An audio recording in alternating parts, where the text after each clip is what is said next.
So the expert panel includes Anthony Miller, Ani Sasko, Iris Udison with Mo Melian assisting, Mark Arazi, and Theodore Scrotto. I'll introduce them as they are about to come up to speak. And as I think many of you know, I'm currently visiting professor at Hebrew University and recently completed a project there for the Israel Institute for Advanced Study. All the information about me can be found on our website. The message I want to give you today is that the FCC standard for testing cell phones has not changed since 1996. Would you like to fly in an airplane? Come on up front, Barbara. Would you like to fly in an airplane that has safety standards of 1996?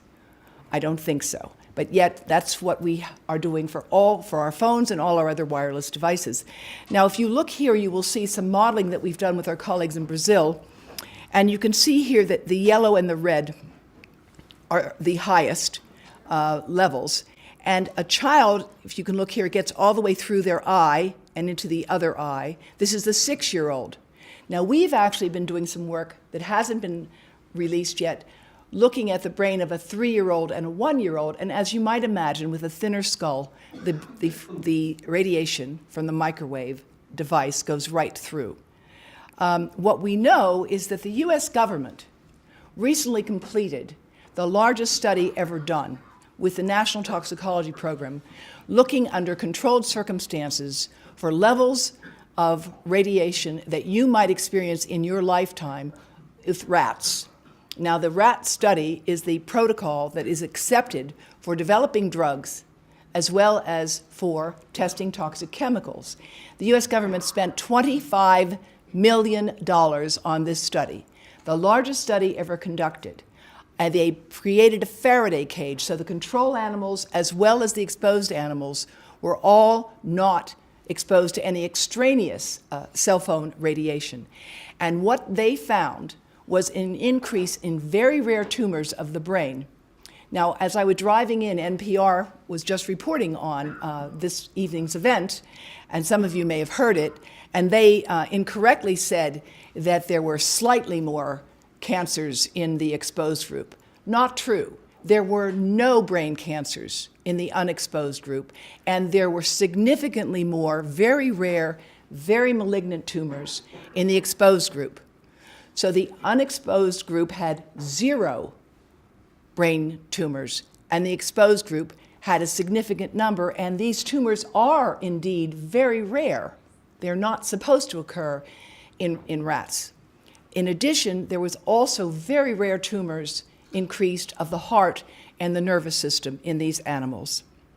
Now, other studies have been done to show other effects besides cancer. These studies have looked at the impact of cell phone-like or Wi-Fi radiation on sperm. This study basically took a laptop without any heat being generated from it. The kinds of things you see children doing all the time. Laptop right over the petri dish filled with human sperm.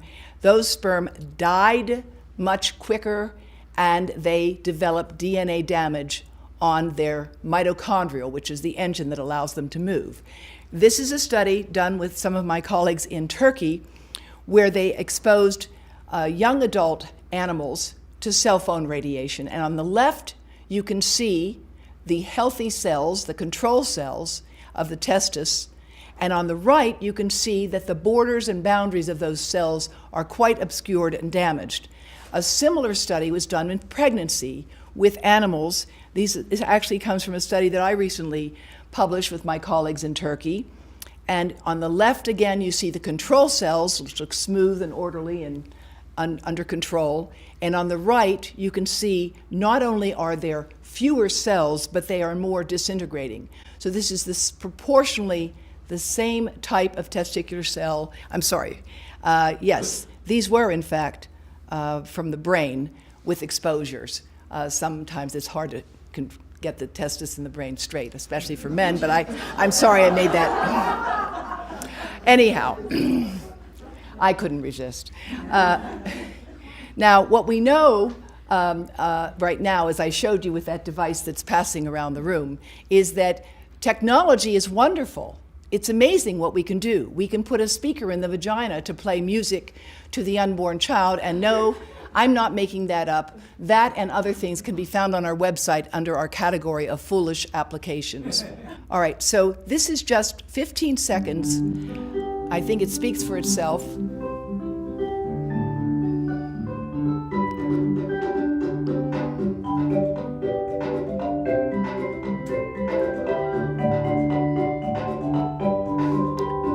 You noticed how entranced the babies are.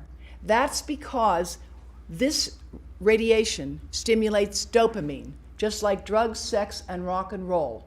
And that is why you have on YouTube, you find videos of parents laughing when they pull the device away from their 5-month-old and the baby is crying. Because babies love these things, not for good reasons, and we have to protect them. Finally, we know that there are many good uses of electromagnetic fields, including particularly in the treatment of cancer. This is an FDA-approved device developed in Israel that is now the state-of-the-art recommendation for advanced cases of glioblastoma.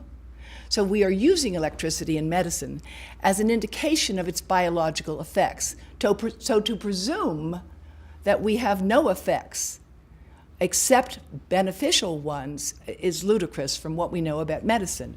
Finally, it's important to understand that just like the NTP study did find this increase in cancer, the World Health Organization, that you're going to hear about next from my colleague Ani Sasko, did examine all of the literature as of 2011 and made a conclusion that cell phone radiation was a possible human carcinogen.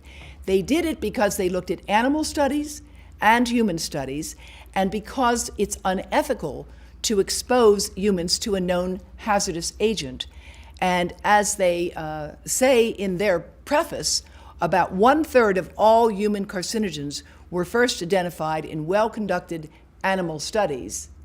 That's a very important thing to realize. If something causes cancer in animals, it is likely to cause it in humans when adequately tested. And that's the foundation for the work that is being done all over the world today. We study animals to protect humans, not to prove that they're going to get sick. In the case of drugs, we study animals to develop materials to treat illness.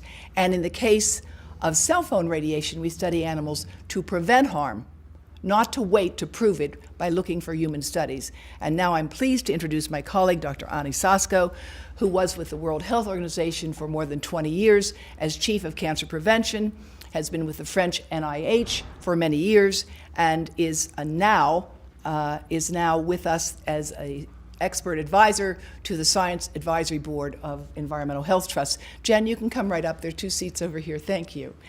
Dr. Sasko.